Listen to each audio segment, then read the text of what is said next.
Hello everyone. तो आइए आज हम लोग पढ़ते हैं क्लास 9 का एक चैप्टर है, chapter number 11 finance and accounts. शायद ये मिस हो गया था तो इस वजह से रिक्वायरमेंट थी बच्चों की। तो जरा देखते हैं क्या है कि एक्चुअली में फाइनेंस एंड अकाउंट्स लिटरली अगर इस चैप्टर का जो हेडिंग है इसी में दिखाया जाए फाइनेंस एंड अकाउंट्स, तो मतलब कि फाइनेंस क्या होता है, हम लोग इसको अपने अकाउंट में किस तरीके से हम लोग शो करते हैं, या हमारे पास किस किस टाइप से हमारे पास जो फाइनेंस होता है वो हमारे पास अवेलेबल होता है। ठीक है, तो जो पूरा ही जो चैप्टर है ये एक सबसे पहले तो यार छोटा सा चैप्टर है, 100 ग्राम का चैप्टर है ये। ठीक है, और इसको बस देख लेते हैं कि एक्चुअली में यहाँ पे जो फंड्स का जो एलोकेशन है इस चैप्टर में बस आपको ये बताया गया कि जो फंड्स का जो एलोकेशन है ये हमें किस टाइप से करना है और कब करना चाहिए, और हमारे पास क्या क्या होता है, या हमारे पास कैसे ऐसे कौन कौन से ऑप्शंस हैं, ये हम लोग इस चैप्टर में पढ़ेंगे। ठीक है, तो सबसे पहला टॉपिक आता है हमारे पास, that is the meaning of the finance. ठीक है, तो फाइनेंस का मतलब क्या होता है, अगर मोटी मोटी सी भाषा में देखा जाए ना तो यार फाइनेंस मतलब कि पैसा। ठीक है, वो पैसा जो हमारी ऑर्गेनाइजेशन में हम लोग उसको लगा सके, अपने बिजनेस में लगा सके, किसी भी काम को करने के लिए। ठीक है, देखो भैया, दुनिया में ऐसा कोई भी काम नहीं है जो बिना पैसों के हो सकता हो। इवन चैरिटी, इवन एनजीओ वगैरह जो सोशल वर्क करते हैं वहां पे भी हमें पैसा चाहिए होता है। क्यों ऐसा चाहिए होता है? The reason behind is that जो एनजीओ वगैरह होते हैं वो ये हमारे पास क्या है, ये नॉन इकोनॉमिक ऑर्गेनाइजेशंस में आते हैं। लेकिन आप ये भी तो देखो ना कि अगर इनके पास उतना सस्टेनेबल अमाउंट ऑफ फंड नहीं आएगा, मतलब कि वो लोग इतना भी पैसा ना आए कि वो अपनी ऑर्गेनाइजेशन को चला सके, तो क्या वो ऑर्गेनाइजेशन चल पाएगी? नहीं, बिल्कुल सी बात है। ठीक है, तो यहाँ पे हमारे पास किसी भी चीज को, चाहे वो आपका पब्लिक सेक्टर हो या फिर आपका वो प्राइवेट सेक्टर हो, ठीक है, चाहे वो आपका प्राइवेट हो या फिर सरकारी संस्थान हो, हमें हर एक चीज को चलाने के लिए हमें पैसों की रिक्वायरमेंट होती है। ठीक है, और कहीं ना कहीं हमारे पास कभी कभी कुछ ऐसा भी समय आ जाता है कि इंसान दिवालिया हो सकता है या बैंक दिवालिया हो सकता है। ठीक है, पैसे ही खत्म हो गए हो, अब हम अपने चीजों को कैसे चलाएंगे? तो यहाँ पे हमारे पास कुछ एक टर्म आता है एलपीएस। ठीक है, एलपीएस से ध्यान रखिएगा कि लिक्विडिटी आता है, एल से लिक्विडिटी, पी से प्रॉफिटेबिलिटी, और एस से आता है हमारे पास सॉल्वेंसी। ये अभी हम सिर्फ मीनिंग की बात कर रहे हैं। ठीक है, छोटा चैप्टर है, जब टॉपिक खत्म होगा तो हम खुद ही बता देंगे हाँ ये नेक्स्ट टॉपिक आ गया है। ठीक है, तो यहाँ पे फाइनेंस में आता है हमारे पास LPS, L stand for the liquidity, P stand for the profitability, and S stand for the solvency. ठीक है, लिक्विडिटी, लिक्विडिटी आप ऐसे समझिए कि अगर आपके पास बर्फ है, आइस, आइस, ठीक है, बर्फ है और आपको उसको पीना है, तो आप कैसे करोगे भाई? उसको पिघलाओगे, पहले वो आइस पिघलेगी, उसके बाद ही तो आप पी पाओगे ना। बर्फ तो नहीं पी सकते, बर्फ हम लोग खा सकते हैं लेकिन पी नहीं सकते। तो यहाँ पे बिल्कुल सेम ऐसे है कि लिक्विडिटी मतलब क्या होता है कि आपके पास अगर पैसा खत्म हो गया तो आपके पास कुछ ऐसे प्रॉपर्टीज या कुछ ऐसे एसेट्स होंगे, लैंड, बिल्डिंग हो सकता है, आपका प्लॉट हो सकता है, आपकी मशीनरी हो सकती है, आपकी कार, ऐसी चीज आपके पास है जिसको आप बेच करके पैसा कमा सकते हो। ठीक है, मतलब अगर आप इसको ये आपने अपनी कार बेची दी तो आपको अगेंस्ट में कुछ पैसा मिलेगा ना। ठीक है, तो आपके पास ये सारे एसेट्स होते हैं। ठीक है, अगर आप इनको बेच दोगे तो आप बाय द टाइम पैसा ले सकते हो। ठीक है, दैट्स अ लिक्विडिटी। प्रॉफिटेबिलिटी क्या होती है कि मतलब प्रॉफिटेबिलिटी, कोई भी ऑर्गेनाइजेशन या कोई भी कंपनी अगर काम कर रही है तो नॉर्मल सी बात है वो प्रॉफिट के लिए कर रही है, कोई भी यहाँ पे सोशल वर्क करने के लिए नहीं बैठा हुआ है। ये अगर हम लोग स्पेशली बात करें तो प्राइवेट संस्थान, ठीक है, जितने भी जो प्राइवेट इंस्टीट्यूशन या जितने भी प्राइवेट ऑर्गेनाइजेशन होते हैं वो हमारे पास प्रॉफिट कमाने के लिए ही बैठे हैं, बिना प्रॉफिट के कोई यहाँ पे काम नहीं करने वाला। ठीक है, नेक्स्ट आता है हमारे पास सॉल्वेंसी। ये सॉल्वेंसी हमारे पास तब आती है जब हम लोग ऐसा कह सकते हैं कि हमारे पास जो एसेट्स हैं वो हमारे पास इतने गुड इनफ हैं कि हमें किसी से ना उधार लेने की जरूरत नहीं है। आ जाओ, तुम भी आ जाओ। ठीक है, देखो, ठीक है, हम हमारे पास ना किसी से उधार लेने की जरूरत नहीं है, तो हमारा अपना जो खर्चा वगैरह है वो हम ना खुद ही कर लेते हैं। ठीक है, तो दिस इज द सॉल्वेंसी। ठीक है, कि हम अपने आप में इतने दक्ष हैं या अपने आप में इतनी क्षमता है हमारे पास कि हम अपना खर्चा या अपने जो एक्सपेंसेस वगैरह है वो हम लोग खुद ही कर लेंगे, हमें ना अपने प्रॉपर्टी को बेचने की जरूरत है, ना हमें किसी से उधार लेने की जरूरत है। ठीक है, so I think you got the meaning कि व्हाट इज अ फाइनेंस। ठीक है, मीनिंग क्या है फाइनेंस का? तो मतलब फाइनेंस मतलब वो चीजें जो हमारे उस इंस्टीट्यूशन या उस ऑर्गेनाइजेशन को चलाने के लिए हमें उसको हेल्प करती है। ठीक है, इवन दुनिया में हर एक चीज को हेल्प करता है फाइनेंस, लेकिन स्पेशली यहाँ पे हम एक छोटे एस्पेक्ट की बात कर रहे हैं जो हमारे उसमें चलाने में हेल्प करते हैं। तो आपको 3 वर्ड्स याद रखने, एलपीएस, एलपीएस। ठीक है, तो लिक्विडिटी, प्रॉफिटेबिलिटी एंड सॉल्वेंसी।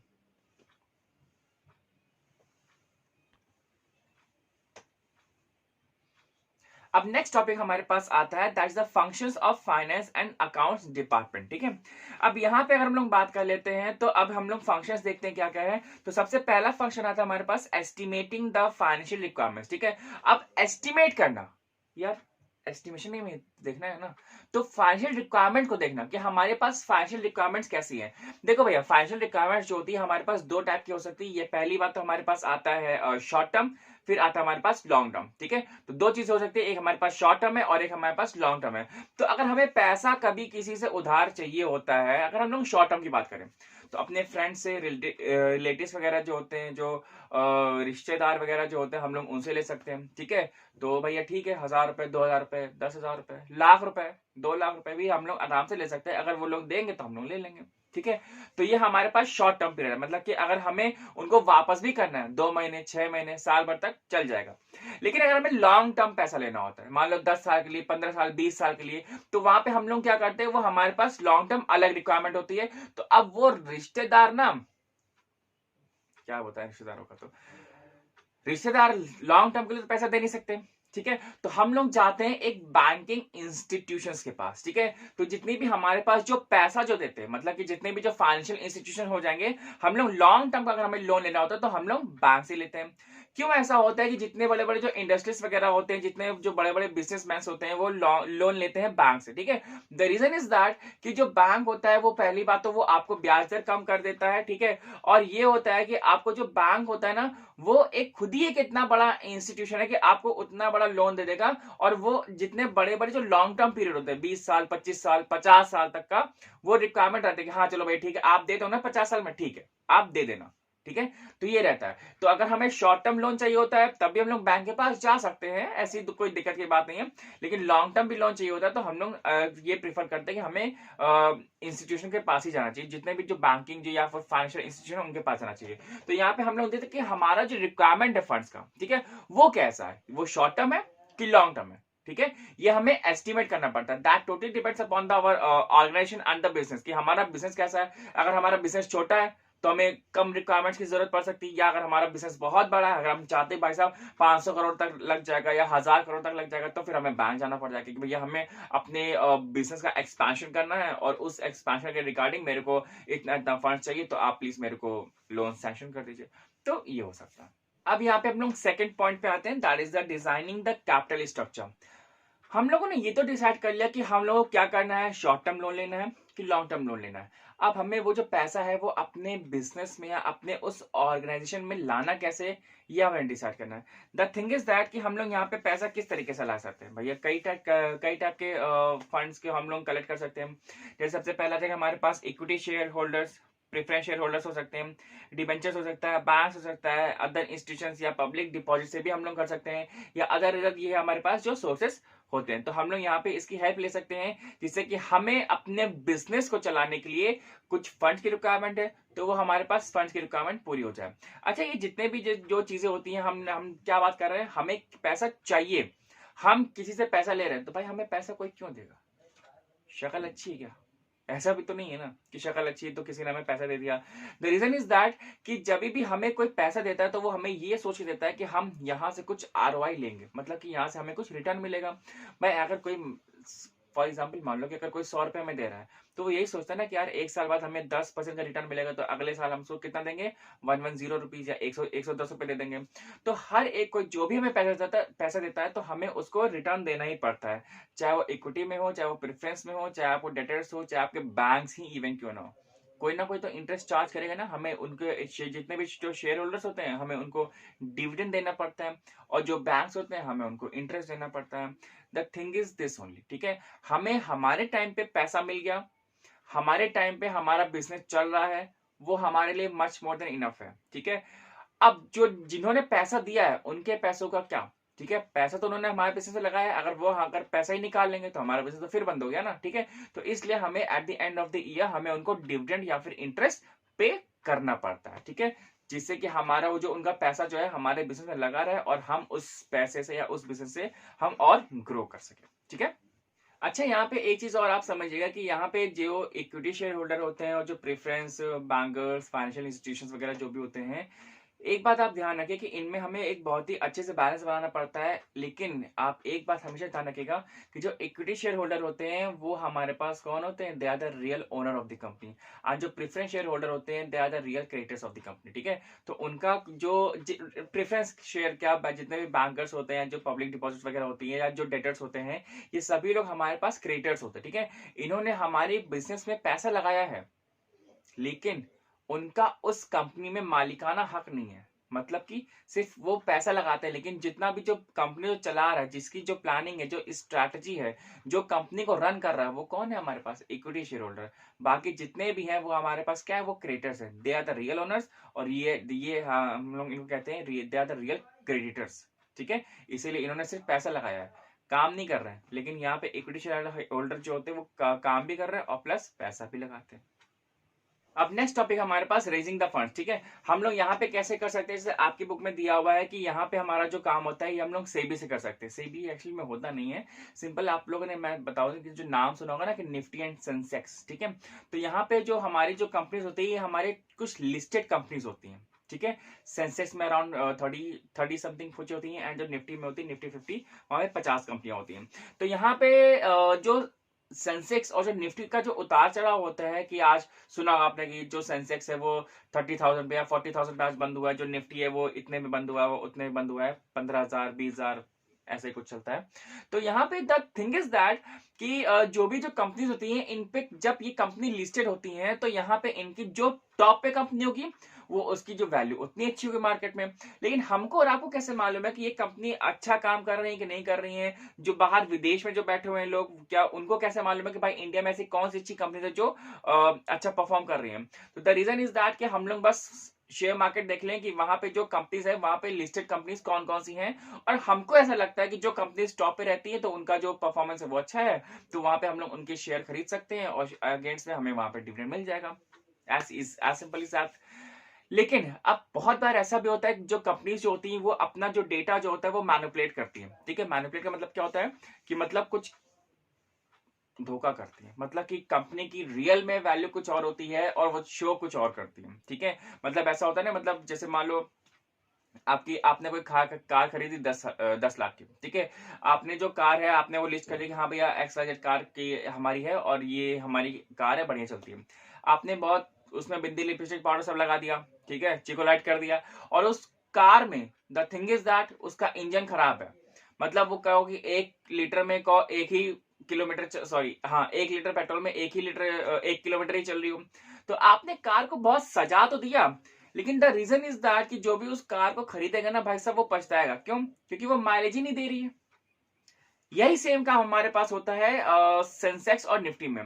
बहुत बार कंपनीज जो होती है वो अपना जो डेटा जो होती है वो मैनिपुलेट कर देते हैं, मतलब उनके शेयर की वैल्यू अब वो दिखाते हैं, एक्चुअली में वो 5 रुपए 10 रुपए होगी, दिखाते हैं वो 40 रुपए 50 रुपए। तो ऐसा लगता है कि भाई ये जो कंपनी है बहुत ग्रो कर रही है, एक्चुअली में ऐसा नहीं होता है। तो इन्हीं सब काम को रोकने के लिए वहां पे हमारे पास सेबी होता है, ठीक है। यहाँ पे है ना कि securities exchange board of India. तो सेबी एक काम क्या होता है, जैसे आपने कभी गन्ना पिया होगा, तो गन्ना कौन क्यों पी सकता है यार, कैसे? वो तो गन्ने का जूस पियोगे ना आप, कभी कभी कुछ भी निकल जाता है। तो जब गन्ने को जूस पी, कभी आपने गए होगे ठेले पे, तो होता क्या है कि वो छन्नी होती है ना, उसे देखो 3-4 छन्नियां बैक टू बैक लगाया होता है, और जब वो छानता है उससे, तो इसलिए वो 3-4 छन्नी लगा के रखता है, जिससे कि जो कोई भी जो रेशा है या कोई भी जो फिजिकल इंप्योरिटी है वो जूस में ना आ जाए।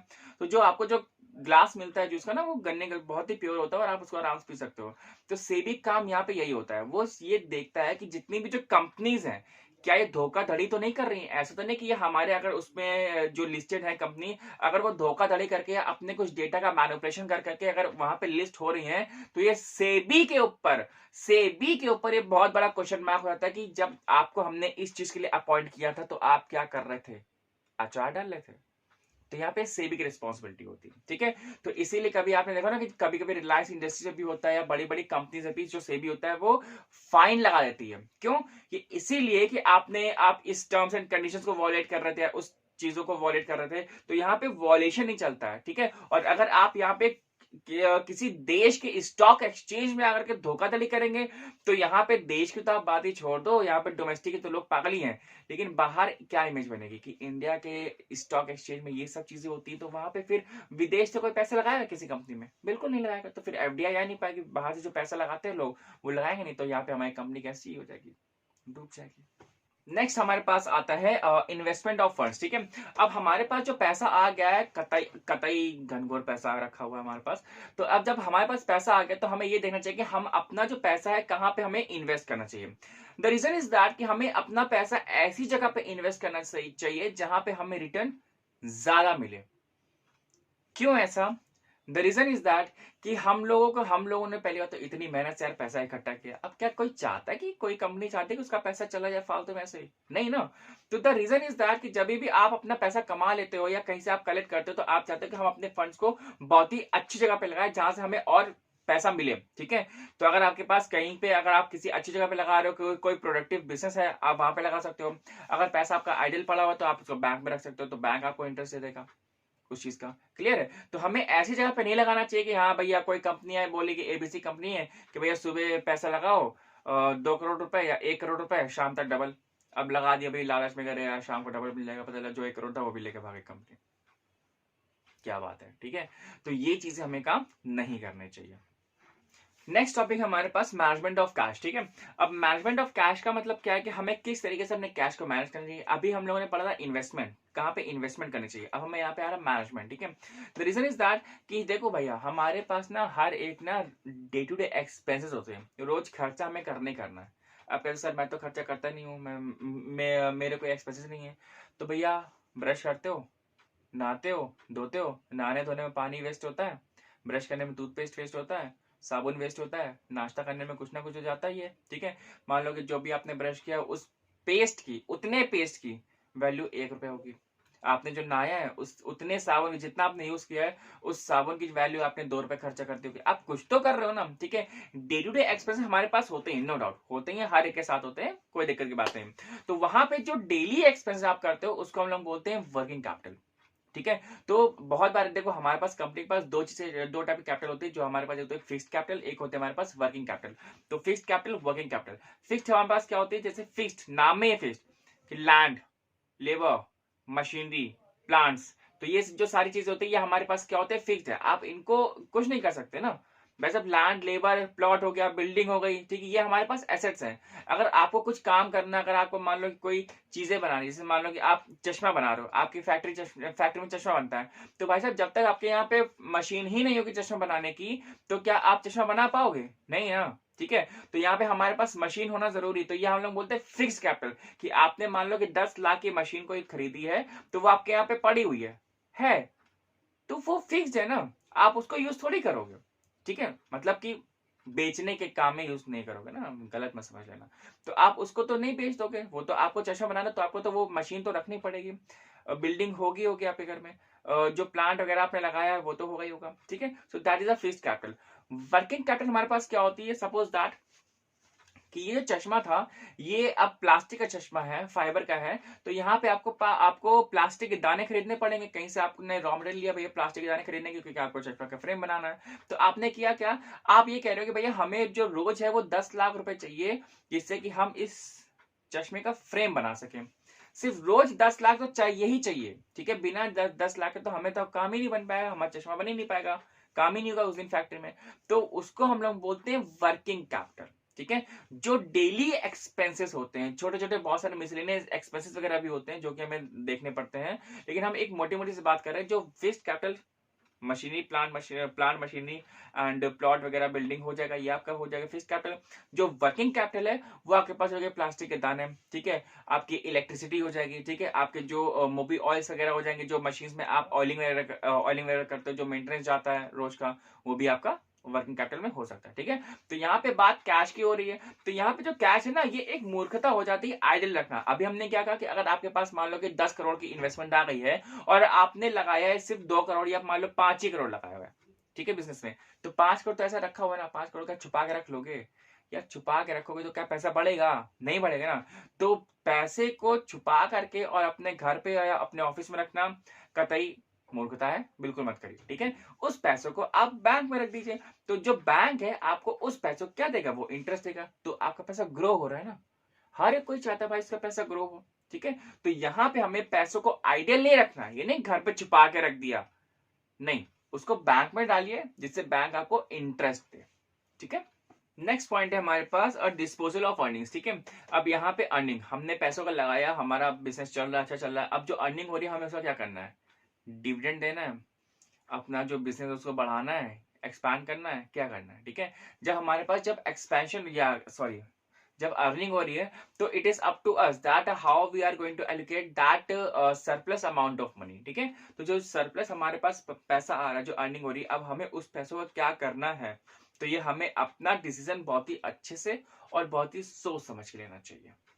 नेक्स्ट टॉपिक हमारे पास अब फाइनेंशियल कंट्रोल, ठीक है। तो जितनी भी चीजें हैं हमारे पास, फाइनेंशियल कंट्रोल है हमारे पास कि नहीं है, ठीक है। द रीजन इज दैट कि आप देखते हो कि हमारा जो फाइनेंशियल ईयर है वो हमारे पास 1 अप्रैल से लेकर के 31 मार्च तक का होता है, ठीक है। तो जब 31 मार्च तक का होता है, यहाँ पे हम लोग ये देखते हैं कि हमारे पास जो इस साल का जो बैलेंस शीट है या जो अकाउंट्स है वो हमारे पास क्या कह रहा है कि हमारा जो बिजनेस है वो प्रॉफिट में है कि नहीं है, या लॉस में तो नहीं है, ठीक है। या हमें और क्या क्या हमें अपनी जो स्ट्रैटेजीज है उसमें कुछ चेंजमेंट वगैरह करना चाहिए।